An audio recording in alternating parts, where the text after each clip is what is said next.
છોટાઉદેપુર જિલ્લાના 4 બ્રિજો બંધ કરાતા નસવાડી ટાઉનમાં 1 કિલોમીટર વાહનોની લાંબી લાઈનો લાગી હતી। વડોદરા છોટાઉદેપુરનો માર્ગ નસવાડી ટાઉનમાંથી પસાર થાય છે અને ભારદારી વાહનો ગામમાંથી પસાર થતા હોવાથી અનેક લોકો ટ્રાફિકમાં ફસાઈ જાય છે। નસવાડી ટાઉનના રસ્તા રજવાડી શાસન વખતના હોવાથી સાંકડા છે અને હાઈવેના વાહનો ગામમાંથી તંત્ર દ્વારા પસાર કરતા બંને સાઈડ ઉપર ટ્રાફિક જામ થાય છે। છેલ્લા 10 દિવસથી વેપારીઓ અને સ્થાનિક લોકો કામ અર્થે નીકળે છે ત્યારે ટ્રાફિકમાં ફસાઈ જાય છે અને ટ્રાફિકમાં ફસાય તો વાહન ચાલુ રાખવું પડે છે, જેના કારણે પેટ્રોલ ડીઝલના ઈંધણનો ખર્ચ વધી ગયો છે। તંત્ર દ્વારા અન્ય કોઈ વ્યવસ્થા કરીને બાયપાસ વાહનો કાઢવા માટે રસ્તો કાઢવો જોઈએ।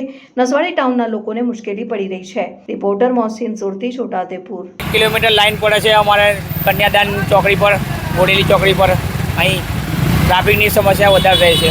શું તકલીફ પડે બજારમાં નીકળવા? બજારમાં નીકળવાથી 10-15 મિનિટ અડધો કલાક નીકળી જાય છે ટ્રાફિકમાં। બેંકે જવું હોય તો બી અઘરું પડે છે, બેંકોમાં જવું હોય તો। શું માંગ તમારી યાર? બસ આ ટ્રાફિકની સમસ્યા થોડી દૂર થાય એ માંગ છે।